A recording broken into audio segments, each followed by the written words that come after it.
Mesdames, et pour ainsi dire messieurs, on a demandé à ma femme de me faire prononcer ici, dans un but de bienfaisance, une conférence sur un sujet accessible à tous. On veut une conférence? Eh bien, va pour une conférence! Pour ma part, cela m'est parfaitement égal. Certes, je ne suis pas professeur. Je ne possède aucun titre universitaire. Néanmoins, voilà 30 ans que je travaille sans relâche, et pour ainsi dire au détriment de ma santé, sur des sujets strictement scientifiques. Je ne cesse d'y réfléchir, et figurez-vous qu'il m'arrive même d'écrire des articles savants. Pas précisément savants si vous voulez, mais tout comme. Passez-moi l'expression. Ainsi, l'autre jour, j'ai écrit un très long article intitulé « De la nocivité de certains insectes ».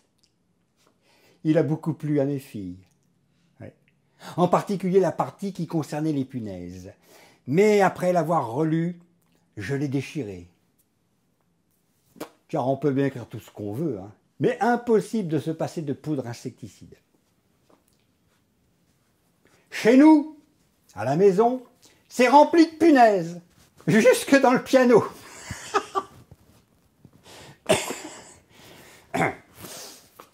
J'ai choisi, comme sujet de ma conférence de ce soir, le danger que représente pour l'humanité l'usage du tabac.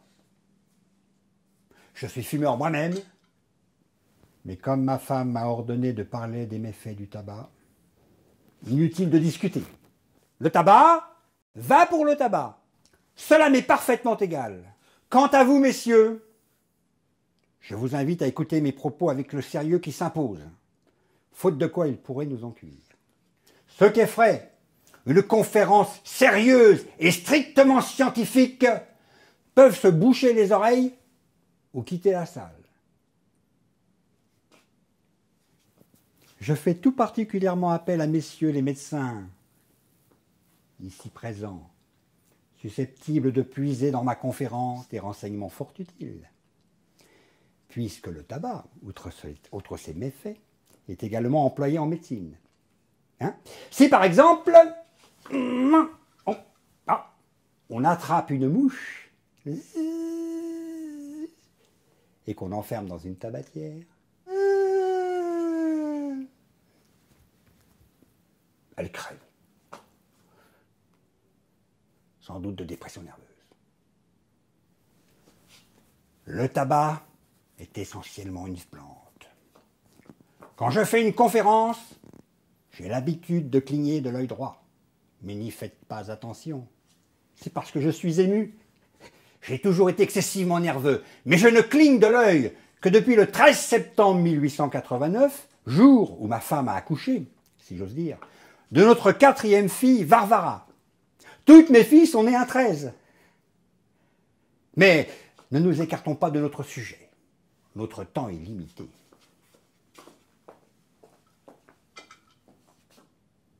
Ça va. Je dois tout de même vous dire que ma femme dirige une école de musique et une pension de jeunes filles. C'est-à-dire, pas une véritable pension si vous voulez, mais tout comme. Entre nous, bien que ma femme ne fasse que pleurer misère, elle a mis de l'argent de côté. Quelque chose comme 40 ou 50 000 roubles. Quant à moi, Je n'ai pas un copec. Pas le rond. Mais à quoi bon en parler? Je suis préposé à l'économat de la pension. C'est moi qui fais les provisions, qui vérifie les comptes des domestiques, qui note les dépenses, qui fabrique les cahiers, qui extermine les punaises, qui promène le petit chien de ma femme, qui attrape les souris. Hier soir, entre autres, je devais remettre de la farine et du beurre à la cuisinière, car on avait l'intention de faire des crêpes. Eh bien, voyez-vous, ce matin, les crêpes déjà cuites, ma femme rapplique à la cuisine et nous annonce que 3 de nos pensionnaires n'en mangeraient pas. Elles avaient les glandes enflées. Nous avions trop de crêpes. Que fallait-il en faire?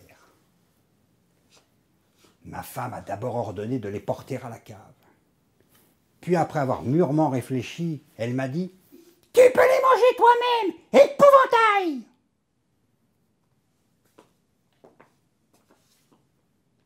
Quand elle est de mauvaise humeur, c'est comme ça qu'elle m'appelle.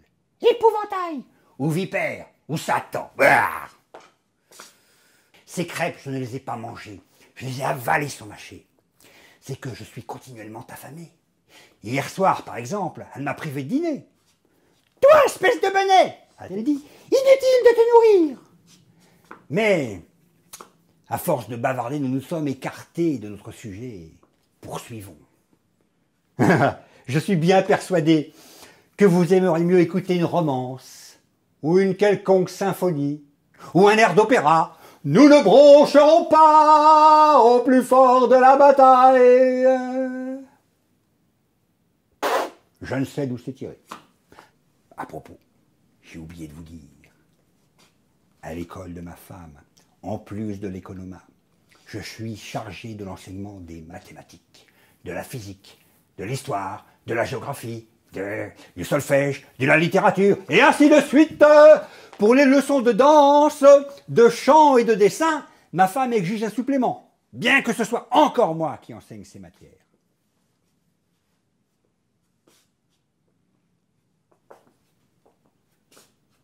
Notre école de musique se trouve dans la ruelle des 5 chiens, au numéro 13.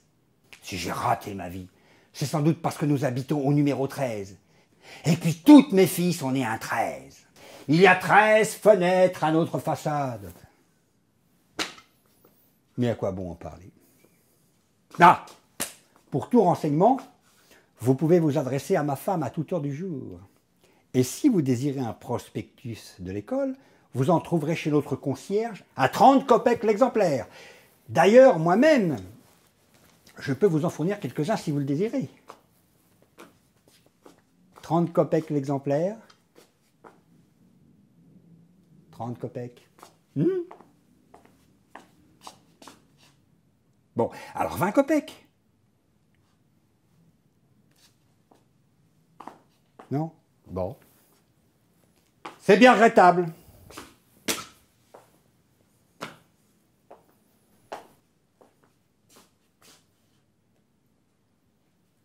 Oui, notre maison porte le numéro 13. Rien ne m'a réussi. J'ai vieilli.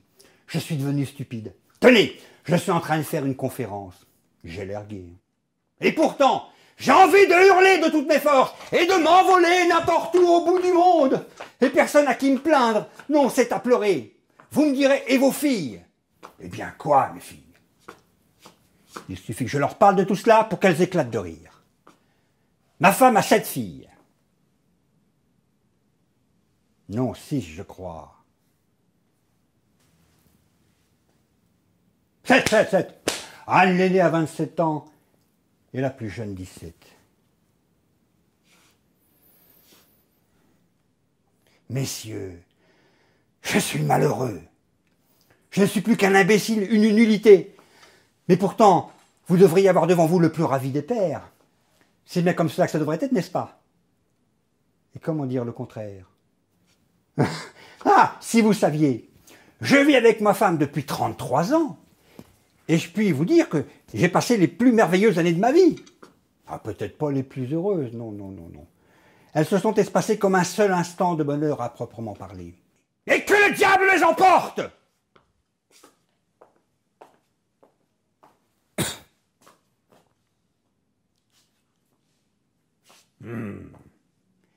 Mais elle n'est pas encore arrivée.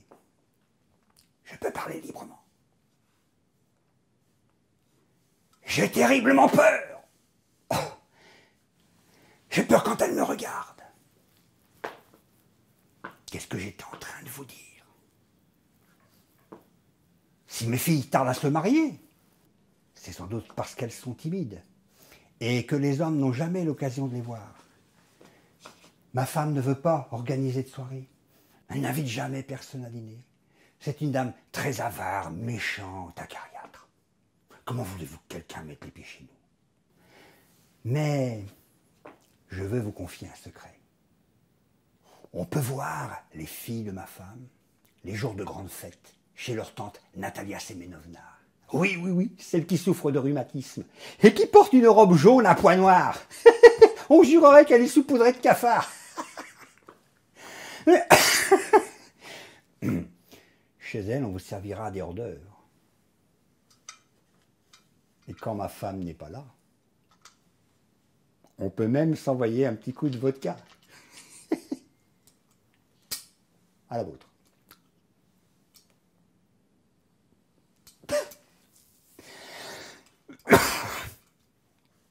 Bon.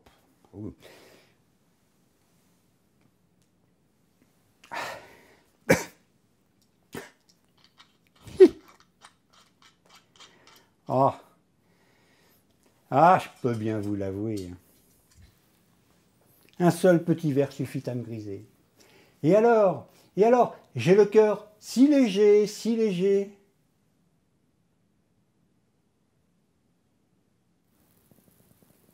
Et si triste en même temps. Vous n'imaginez pas? Mes jeunes années me reviennent en mémoire, je ne sais pourquoi. Et alors il me prend une envie de m'enfuir. Une envie! Ah oui! Fuir, tout planté là! Fuir sans un regard en arrière! Fuir n'importe où! Fuir cette vie étroite, inutile, vulgaire, qui a fait de moi un vieillard stupide, pitoyable, un pauvre idiot! Fuir la musique, la cuisine, l'argent de ma femme, toute cette bêtise, toute cette mesquinerie, et m'arrêter quelque part, loin, très loin d'ici, dans un champ, et me tenir immobile comme un arbre, comme une borne, comme un épouvantail à moineaux, sous un vaste ciel. Toute la nuit, regarder la lune silencieuse et claire. Et oublier, oublier. Ah, comme je voudrais ne plus me souvenir de rien, arracher de mes épaules cet habit tout usé dans lequel je me suis marié voilà 33 ans. Et c'est là-dedans que je fais toujours des conférences dans un but de bienfaisance. Ah, attrape, attrape, je suis vieux, misérable, piteux.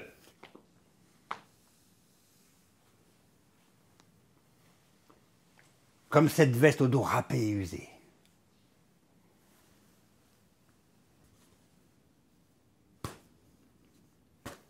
Mais je ne demande rien. Je suis au-dessus de tout, plus pur que tout cela.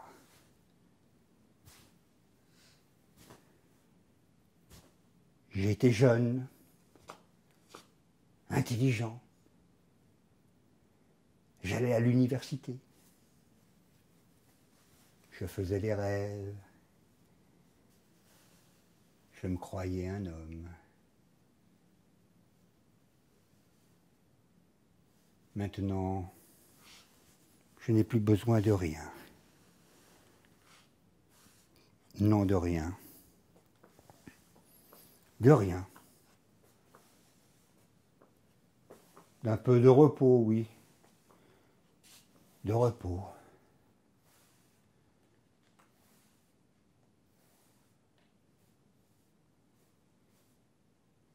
Ah, voilà ma femme dans les coulisses. Elle est arrivée. Elle m'attend là-bas. L'heure est déjà passée.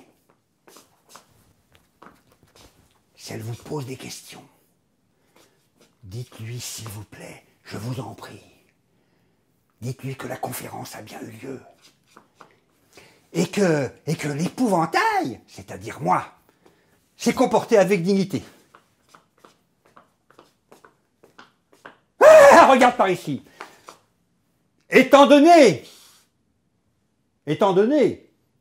que le tabac contient le terrible poison dont je viens de vous entretenir, je vous recommande de ne fumer sous aucun prétexte. Et j'ose espérer que cette conférence sur les méfaits du tabac n'aura pas été inutile. J'ai fini. J'ai fini. Oh. J'ai fini.